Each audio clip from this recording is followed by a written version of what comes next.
Hello student, welcome to our educational YouTube channel CBSB the bright classes online. मैं ब्रजेश कुमार आपका स्वागत करता हूं। डियर स्टूडेंट, इसके पहले की क्लास में हम लोगों ने बात किए थे विलयन के बारे में। विलयन क्या होता है, यह कितने प्रकार का होता है, वास्तविक विलयन, कोलाइडी विलयन, और तीसरा था निलंबन, जिसको हम लोग छोड़ दिए थे। आज हम उसके बारे में बात करेंगे कि निलंबन क्या होता है। यह भी एक प्रकार का क्या है, विलयन है। तो बात करते हैं निलंबन की। तो क्या है निलंबन? एक प्रकार का विषमांगी मिश्रण होता है। विलयन होता है विषमांगी मिश्रण, जिसके अवयवों को हम आसानी से देख सकते हैं, उसे ही क्या कहेंगे, निलंबन। तथा इसके कणों का आकार 10⁻⁻5 सेंटीमीटर होता है। फिर से बात करते हैं निलंबन क्या है। निलंबन एक प्रकार का विषमांगी मिश्रण होता है, जिसके कणों का आकार 10⁻⁻5 सेंटीमीटर होता है, और इसके कणों को हम ऐसे ही आसानी से नग्न आँखों से देख सकते हैं। क्यों? क्योंकि यह विलायक में अघुलनशील होते हैं, घुल नहीं पाते। इसी विलयन को कहेंगे निलंबन। उदाहरण की बात करते हैं इसके एग्जाम्पल की। तो जैसे पानी में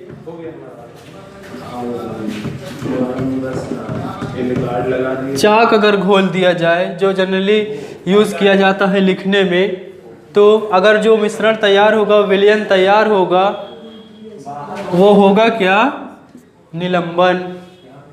क्यों? क्योंकि हम पानी और चाक को जब मिलाते हैं तो हम उसे आसानी से देख पाते हैं, देख सकते हैं। और उदाहरण है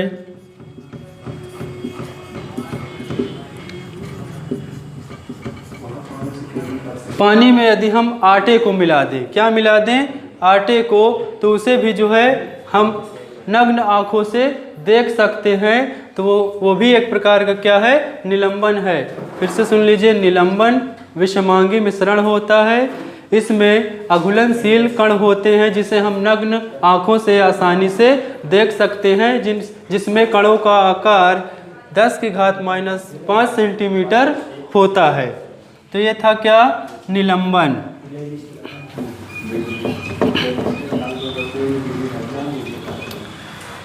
अब हम पढ़ेंगे टिंडल प्रभाव।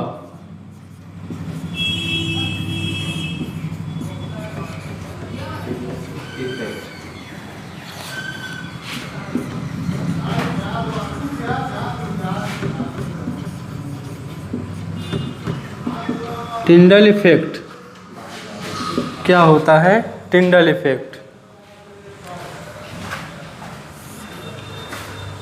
तो टिंडल इफेक्ट एक प्रकार का प्रकाश पर निर्भर होता है और कुछ मिश्रण पर निर्भर होता है, इससे संबंधित है। इसकी बात हम करते हैं। यदि इसके नाम की बात करें तो नाम इस कारण इसका टिंडल पड़ा, क्योंकि एक टिंडल वैज्ञानिक थे जिनका नाम टिंडल था। तो उन्होंने इसको खोजा, इसको बताया पहली बार, तो इसीलिए इसका नाम पड़ा। उनके नाम के सम्मान के आधार पर तो कहा गया क्या, टिंडल प्रभाव।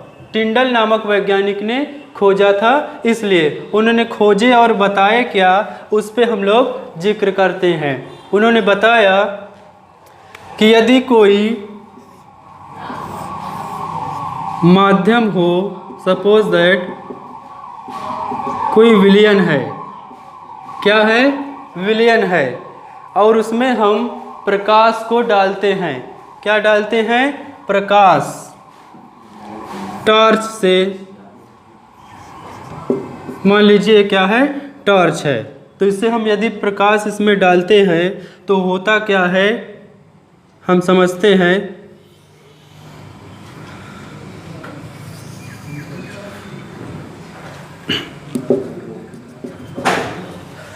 देख लीजिए आप लोग, ये क्या है, प्रकाश स्रोत है। सपोज दैट कि क्या है, टॉर्च है, और ये प्रकाश बीम है, लाइट बीम, और ये क्या है, विलयन है।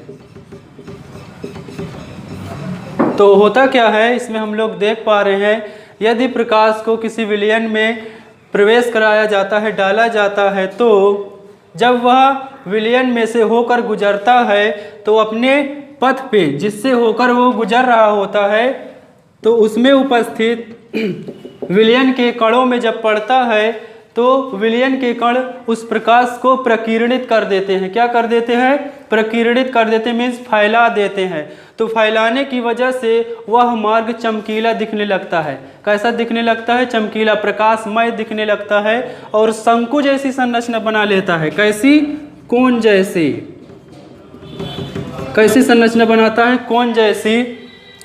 तो इसी संरचना बनने के कारण क्या कहा गया? टिंडल प्रभाव। फिर से हम इसे समझेंगे। जब किसी विलयन में प्रकाश की किरण को डाला जाता है, प्रवेश कराया जाता है, तो विलयन में उपस्थित विलयन और विलय तथा विलायक के कणों के में प्रकाश पड़ने के कारण उसका प्रकाश का मार्ग क्या हो जाता है? प्रकाशमय हो जाता है और दोनों तरफ क्या हो जाएगा?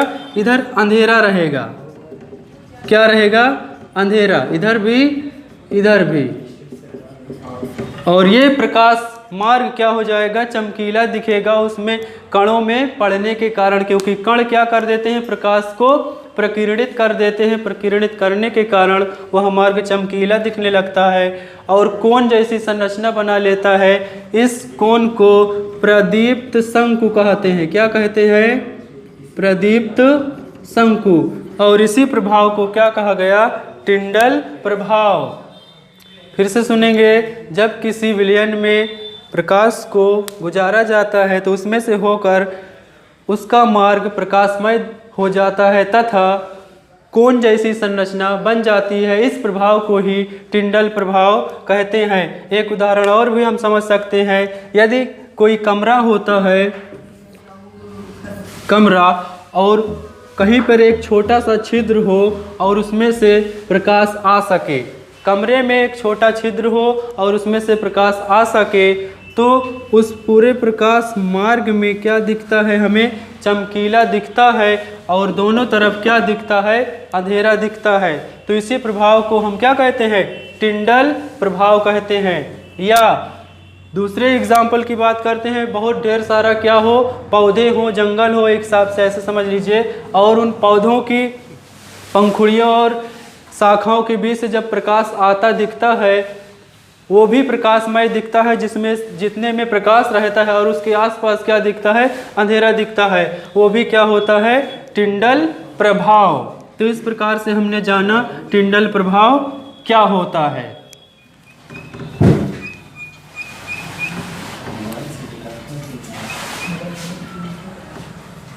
अब हम लोग जानेंगे भौतिक व रासायनिक परिवर्तन। क्या जानेंगे?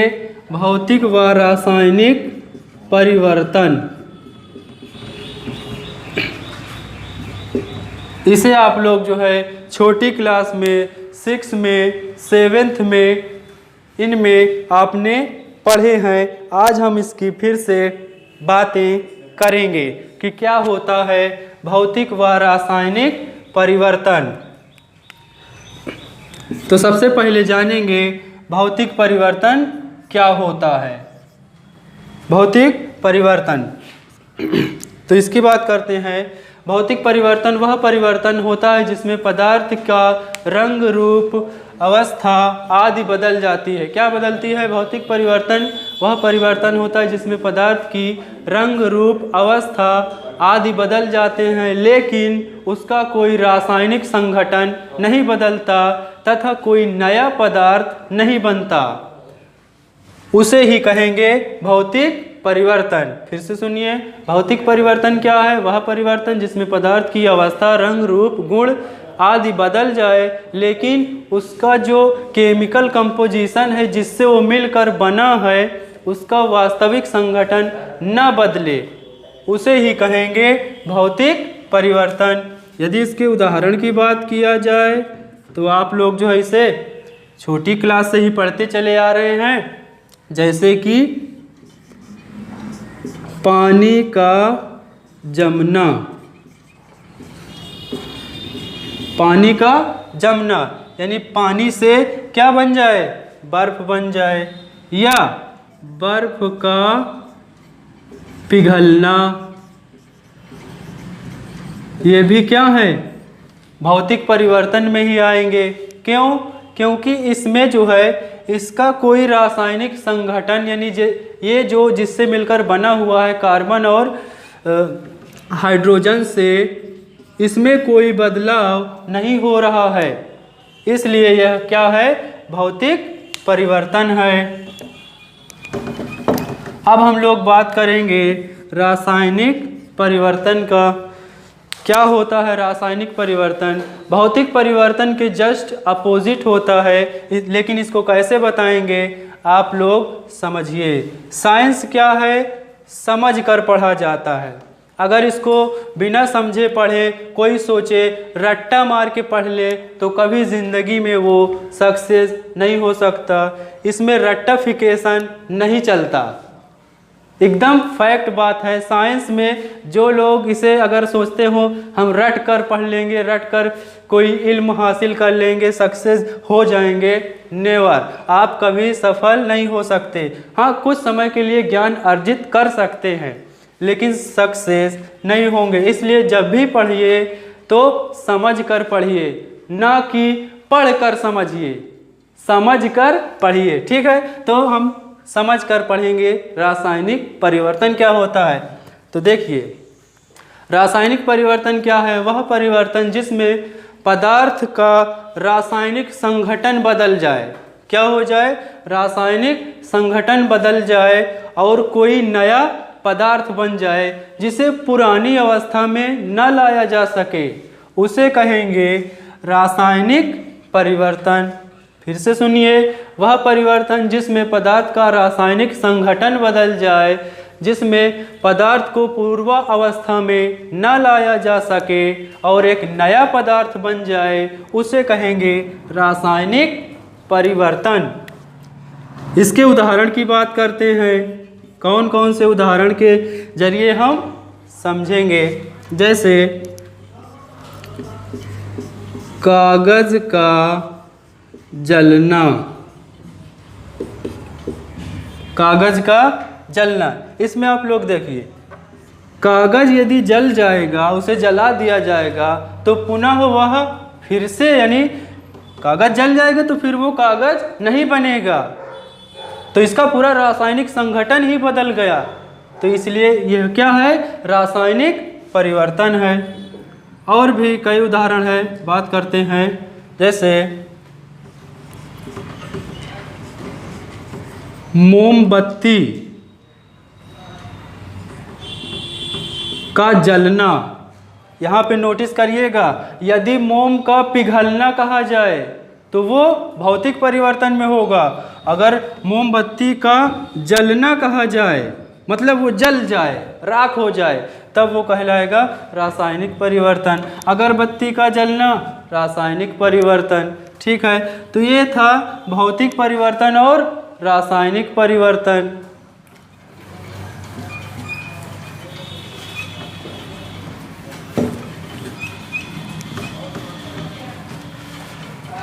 आगे हम लोग बात करेंगे कि जो मिश्रण होता है उसके अवयवों को एक दूसरे से कैसे अलग करेंगे। जैसे कई प्रकार के मिश्रण होते हैं जिसमें अलग अलग अवयव मिले होते हैं, उसको हमें कभी अलग करने की भी आवश्यकता पड़ती है। तो इसलिए हम उसे कैसे अलग करेंगे उसे हम अब पढ़ते हैं। दैनिक जीवन में कुछ जो है सामान्य उदाहरण होते हैं, विधियां होती हैं जिसमें हम जानते हैं, लेकिन कुछ और आज आगे जानेंगे क्या होता। तो आइए हम अब जानते हैं मिश्रण के घटकों को पृथक्करण, कैसे उनको जो है हम घटकों को पृथक्करण कैसे करते हैं, अलग अलग कैसे करते हैं। जैसे कि जनरली अगर बात किया जाए, आप लोग दैनिक जीवन में अलग अलग करते हो, जैसे आटे से चोकर को अलग करते हो, घर बनवाते हैं तो बालू से छोटे छोटे बड़े बड़े गिट्टी कंकड़ को अलग करते हैं। वैसे ही हम जो है अब जानेंगे मिश्रण के घटकों का पृथक्करण, यानी मिश्रण के घटकों यानी किससे मिश्रण मिलकर बना है उसको हम जो है अलग करेंगे हमें, क्योंकि आवश्यकता पड़ती है। तो सबसे पहला इसमें आता है अपकेंद्रण। अपकेंद्रण सेंट्रीफ्यूगेशन। क्या होता है इंग्लिश में? सेंट्रीफ्यूगेशन। अपकेंद्रण की बात करते हैं, इसे आप जो है को रिलेट कर पाएंगे घर से। जैसे आप लोग जो है देखते हैं कि मक्खन होता है, उसे मथना पड़ता है। क्या होता है? मक्खन। आप लोगों के लिए चित्र बनाते, इसमें क्या है? मक्खन भरा हुआ है, और एक मथनी होती है जिससे हम लोग जो है इसे गोल गोल जो है घुमाना पड़ता है। तो होता क्या है, इसमें एक बल उपयोग होता है जिसे अपकेंद्रीय बल कहते हैं। क्या कहते हैं? अपकेंद्रीय बल, सेंट्रीफ्यूगल फोर्स। ठीक है, अपकेंद्रीय बल मतलब क्या? अपकेंद्रण विधि में मिश्रण को एक पात्र में भर लिया जाता है और उसमें एक यंत्र द्वारा, ये भौतिक विधियां हैं, कोई विशेष यंत्र इसमें नहीं होता है, उसे मथा जाता है। मथने से होता क्या है, भारी कण जो होते हैं लगातार मथने के कारण उसमें अपकेंद्रीय बल उत्पन्न होता है, जिससे भारी कण नीचे बैठ जाते हैं तली में और हल्के कण जो होते हैं ऊपर जो है आ जाते हैं, जिससे होता क्या है, हमारा मिश्रण है वो उसके घटक जो है अलग अलग हो जाते हैं। सपोज दैट कि आज जो है बाज़ारों में आता है क्रीम आती है, तो उसे जो है दूध से क्रीम कैसे अलग करते हैं? इसी विधि द्वारा। दही से मक्खन कैसे अलग करते हैं? अपकेंद्रण विधि द्वारा। हमने आपको बताया इसमें मथा जाता है, एक फोर्स उत्पन्न होता है अपकेंद्रीय बल, जिसके कारण हल्के कण ऊपर आ जाते हैं तथा भारी कण नीचे तली में बैठ जाते हैं, जिससे मिश्रण के घटक जो है अलग अलग हो जाते हैं। तो ये था अपकेंद्रण। अब उसके बाद हम बात करते हैं ऊर्ध्वपातन की, सब्लिमेशन की, जिसे आप लोग जो है अभी जो है इसको पढ़ाया गया था। इसमें होता क्या है, ठोस पदार्थ सीधे गैसीय अवस्था में बदल जाते हैं। मान लेते हैं कि कपूर है और उसके साथ मिला क्या है, नमक मिला हुआ है। क्या मिला है?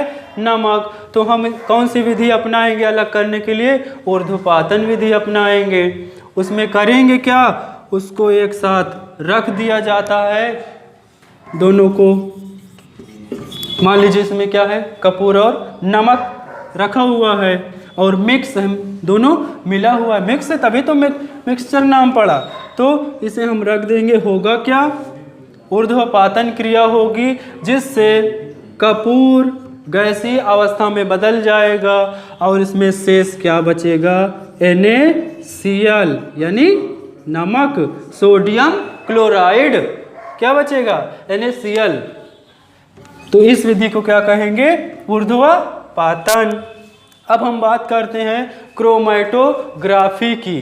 किसकी बात करेंगे? क्रोमैटोग्राफी की। हम पढ़ रहे हैं मिश्रण के घटकों का पृथक्करण, मिश्रण के घटकों का पृथक्करण। अब बात करते हैं क्रोमैटोग्राफी का। तो थोड़ा सा इसके नाम पे हम लोग चलते हैं ताकि जो है आसानी से हम इसे समझ पाएं। तो इसमें एक शब्द है क्रोम, तो ये ग्रीक वर्ड एक होता है, इसमें जो दिया गया है क्रोमा। क्या है? क्रोमा। और क्रोमा कौन सा वर्ड है? ग्रीक वर्ड है, जिसका अर्थ क्या होता है? कलर। क्या होता है? कलर यानी रंग। तो क्रोमा का अर्थ क्या है? रंग। अब इसमें हम लोग क्या पढ़ेंगे, एक विधि है जिसमें हम डाई जैसी होती है, डाई आप लोग जनरली देखे होंगे बालों में लगाई जाती है, तो उसमें दो विभिन्न प्रकार के रंग मिक्स होते हैं, मिले होते हैं। तो यदि उसे हमें अलग करना पड़े तो हम कैसे अलग करेंगे? क्रोमैटोग्राफी के जरिए। किसके जरिए? क्रोमैटोग्राफी के जरिए। या कोई और उदाहरण लेकर समझते हैं, जैसे इंक होती है, इंक भरी होती है पेनों में, मार्कर में, उसे अलग करना पड़े तो उसमें क्या क्या मिला हुआ है? देखो क्या है, एक रंग है, इसकी मात्रा क्या होगी? कम होगी। तो बताइए विलयन में जिसकी मात्रा कम होती है उसे क्या कहते हैं? क्या कहते हैं? विलेय कहते हैं। आपको याद है या नहीं? विलेय कहेंगे। और इंक में और क्या होगा साथ में? रंग के अलावा पानी होगा। क्या होगा? पानी। तो पानी क्या होगा? विलायक होगा। तो हमें अब इन दोनों को अलग करना है। क्या करना है? दोनों को अलग करना है। रंग को, मान लीजिए कोई भी रंग हो सकता है, रेड, ब्लू, ग्रीन, येलो या कोई अदर। तो इसे अलग करेंगे तो कौन सी विधि से करेंगे? क्रोमैटोग्राफी के जरिए। इस विधि में करते क्या हैं? एक छन्नक पत्र होता है, जल छानक पत्र। पत्र यानी ये हिंदी है, आप जनरली इंग्लिश ज़्यादा यूज़ करते हैं तो पत्र ना समझ पाए, होता क्या है? पेपर ना, पेपर, एक पन्ना जिसमें से हम क्या छाने? जल छाने। जल छानक पत्र नाम में बिल्कुल क्लियर है। जल छानक पत्र यानी ये एक प्रकार का पेपर है, छन्नी है, जिससे छाना क्या जाता है? अलग क्या किया जाता है? जल। जल अलग कर लेंगे तो क्रोमैटोग्राफी में एक पेपर यूज़ होता है जिसे जल छानक पत्र कहते हैं, जिसके द्वारा हम उससे, मान लीजिए जल छानक पत्र लगा हुआ है तो इसमें हम इस इंक को डालेंगे तो होगा क्या? जल अलग हो जाएगा और इंक क्या होगी? अलग हो जाएगी। तो हम दोनों को क्या कर लिए? अलग अलग कर लिए। तो इस विधि को ही क्या कहेंगे? क्रोमैटोग्राफी, जिसमें क्या अलग किया जाए? रंगों को अलग किया जाए। जैसे डाई होती हैं और भी अगर कोई कलर्स का मिक्सचर है तो किस विधि द्वारा उसे अलग करेंगे? क्रोमैटोग्राफी के द्वारा अलग करेंगे। तो अब हम नेक्स्ट जो है पढ़ेंगे आसवन विधि, डिस्टिलेशन। कौन सी विधि? आसवन विधि प्रयोग करेंगे पृथक्करण में। इसमें क्या होता है? दो द्रव होंगे जो एक दूसरे में मिक्स होंगे, जिनका तापमान अलग अलग तापमान पर वे जो है उबलेंगे, यानी उनका क्वथनांक जो होगा अलग अलग होगा। ऐसे द्रवों को, मिश्रण को जब अलग किया जाता है तो कौन सी विधि अपनाते हैं? आसवन विधि। फिर से सुन लीजिए, जब दो द्रव मिले हों और उनका क्वथनांक अलग अलग हो और उनको अलग करने की ज़रूरत हो, आवश्यकता हो, तो हमें आसवन विधि अपनाना चाहिए। तो आइए हम लोग इसमें देखते हैं कि किस प्रकार से इसकी क्रियाविधि होती है। इसमें होता क्या है? एक पात्र लिया जाता है जिसे क्या कहेंगे? फ्लास्क कहेंगे। क्या कहेंगे? फ्लास्क। और हम जो है उदाहरण कौन सा लेकर समझ रहे हैं? दो द्रव, जल और एसीटोन का। ध्यान से समझिए वीडियो। जल और एसीटोन ये मिक्स है, हम इसको अलग अलग करेंगे। तो इसमें क्या भरा हुआ है? पानी और एसीटोन। यह भी एक प्रकार का यौगिक है। तो इसे अलग करने के लिए हमें क्या होगा? कुछ इस प्रकार का हम रफली चित्र बना रहे हैं, ठीक है? आप इसे बुक में क्लियर टू कट देख लीजिए, ठीक है? यहाँ हमें जल्दी होगी और आप आसानी से समझ पाएंगे, ठीक है?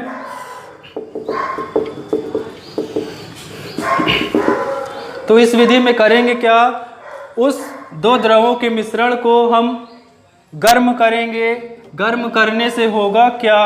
जिस द्रव का कम क्वथनांक होगा वो जल्दी उबलने लगेगा और द्रव वाष्प बनकर उड़ने लगेगा, जिसे हम जो है एकत्रित करके दूसरे पात्र में जो है इकट्ठा कर लेंगे और उस वाष्प को ठंडा करने के लिए क्या करेंगे, यहाँ जो है हम बर्फ भर देंगे। होगा क्या, जब इधर से ऊष्मा पाएगा द्रव तो गर्म होकर वाष्प में बदलेगा, वाष्प यहाँ से इधर होते हुए आएगी और यहाँ पे क्या हम लोग रखे हुए हैं, बर्फ रखे हुए हैं। बर्फ क्या करेगी, टेम्परेचर को कम कर देगी, जिससे भाप जो है यहाँ पे कौन सी क्रिया हो जाएगी, संघनन क्रिया हो जाएगी। हमने आपको बताया था संघनन में वाष्प से द्रव में परिवर्तन होता है, तो यह वाष्प अब द्रव में परिवर्तित हो जाएगी और यहाँ एकत्रित हो जाएगी।